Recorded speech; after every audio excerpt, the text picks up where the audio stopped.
अस्सलाम वालेकुम दोस्तों, मैं हूं आसिफ अली और आप देख रहे हैं आसिफ अली टीवी। दोस्तों, कहा जाता है कि हवाई जहाज़ का सफ़र दुनिया का सबसे ज़्यादा महफूज तरीन सफ़र है, मगर इस तहफ़्फ़ुज़ के बावजूद दुनिया भर में आए दिन कहीं ना कहीं जहाज़ों के हादसात होते रहते हैं, जिसके बाद वसी पैमाने पर जानी और माली नुकसान का होना एक आम सी बात है।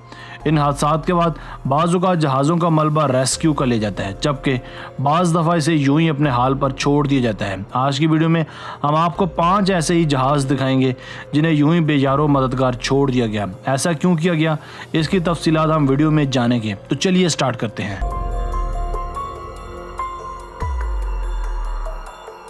Number 5, miss piggy. दोस्तों, साल 1945 में बना मिस पिगी एक कार्गो प्लेन था जिसे सामान की नकलो हमल के लिए इस्तेमाल किया जाता था। ये लैम एयरवेज लिमिटेड का एक C-46 एयरक्राफ्ट था। 13 नवंबर 1979 को सुबह 9 बजे मिस पिगी ने चर्चिल एयरपोर्ट कनाडा से टेक ऑफ किया, मगर जहाज़ में कोई बड़ी तकनीकी खराबी की वजह से पायलट ने चंद ही मिनट्स बाद इसे दोबारा चर्चिल एयरपोर्ट की तरफ मोड़ना चाहा, मगर कामयाब ना हो सका। मजबूरन पायलट को इसे एक नाहमवार जगह पर उतारना पड़ा, जिसके बाद मिस पिगी बुरी तरह से डैमेज हो गया। खुशकिस्मती से अमले के लोग मामूली जख्मी हुए। जहाज के क्रैश होने की वजह ओवरलोडिंग भी थी, जिसके बाद इसका एक इंजन बिगड़ गया था। क्रैश के बाद अथॉरिटीज ने इसे यूं ही पड़ा रहने दिया। आज भी हजारों सयाह इसका मलबा देखने आते जाते रहते हैं।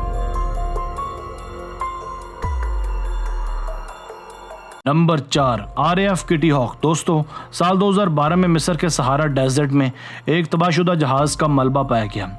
ये क्रैश्ड जहाज़ दरअसल RAF P-40 किटी हॉक था, जिसे 70 साल से ना किसी ने देखा और ना ही छुआ था। इस जहाज़ को मुमकिन तौर पर सेकेंड वर्ल्ड वार में इस्तेमाल किया जाता था, क्योंकि ये अमेरिकन का एक लड़ाका जहाज़ था जिसे सेकेंड वर्ल्ड वार के लिए बरतानिया ने खरीदा था, जिससे जाहिर होता है कि ये एक ब्रिटिश फाइटर एयरक्राफ्ट था। साल 2012 में इसकी दरियाफ्त तब हुई जब चंद पॉलिश बाशिंदे इस जगह तेल की खोज में है। ब्रिटिश गवर्नमेंट को जब अपने 70 साल पहले तबाहशुदा जहाज़ यानी फाइटर जहाज़ का इल्म हुआ तो उन्होंने उसी वक्त इजिप्टियन गवर्नमेंट से इसे वापस करने की दरख्वास्त की, जिसे इजिप्टियन गवर्नमेंट ने उसी वक्त रद्द कर दिया।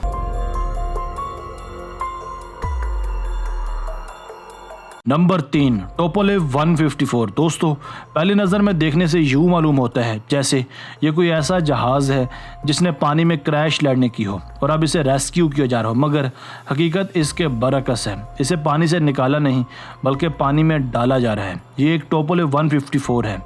ये एक बल्गारिया का प्राइवेट जहाज़ था जिसे सोवियत यूनियन ने बनाया था। इस जहाज़ को पहले काफ़ी साल इस्तेमाल किया गया, फिर इसके बाद इसे सयाहों के लिए इस जगह ड्राइविंग अट्रैक्शन बढ़ाने के लिए रख दिया गया। इसे पानी से 20 मीटर अंदर की जानिब रखा गया। इस जगह की अट्रैक्शन बेशुमार लोगों को अपनी जानिब माइल करती है। लोग इसे देखने के लिए पानी में गोता लगाते हैं और इसको देखकर महजूज होते हैं। Number 2, Douglas super DC-3। दोस्तों, डोगलस सुपर DC-3 दरअसल US नेवी का एक जहाज़ था जो साल 1973 में एमरजेंसी लैंडिंग करते हुए आइसलैंड के ब्लैक सैंड बीच पर गिरकर तबाह हो गया।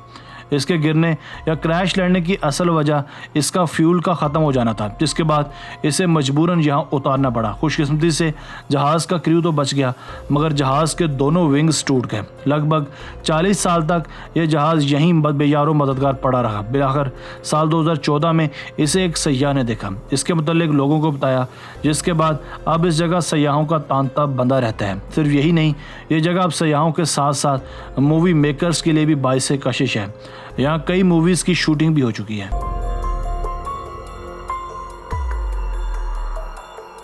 Number 1, the maid of Harlech. दोस्तों, सितंबर 1942 में एक अमेरिकन फाइटर प्लेन को नॉर्थ वेल्स बीच पर क्रैश लैंडिंग करना पड़ी। ये एक Lockheed P-38 lightning fighter aircraft था, जिसकी असल लोकेशन इसे मुकम्मल प्रोटेक्ट करने के लिए खुफिया रखी गई है।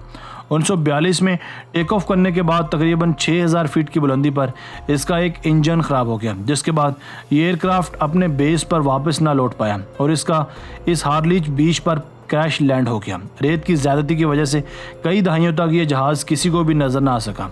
1970 में इसे एक बार देखा गया, मगर इसके बाद ये फिर नज़रों से ओझल हो गया। बिलाखिर साल 2007 में ये दोबारा इसी बीच पर देखा गया। अथॉरिटीज़ ने इसे उठाकर म्यूज़ियम में भी रखना चाहा, मगर कामयाब ना हो सके, जिसके बाद ये जहाज़ आज भी इसी जगह मौजूद है और मुकम्मल सेफ़ है।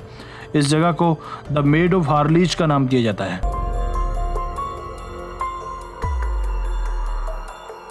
दोस्तों आज की वीडियो बस यहीं तक थी। उम्मीद है आपको पसंद आई होगी। अपनी राय का इजहार कमेंट सेक्शन में लाजमी कीजिएगा। अगर आपने अब तक हमारा channel Asif Ali TV subscribe नहीं किया तो जल्दी से कर लें, क्योंकि हम आपके लिए ऐसी दिलचस्प वीडियोज़ लेकर हाजिर होते रहा करेंगे। मिलते हैं एक नई वीडियो के साथ। अपना बहुत सारा ख्याल रखिएगा। अल्लाह हाफिज़।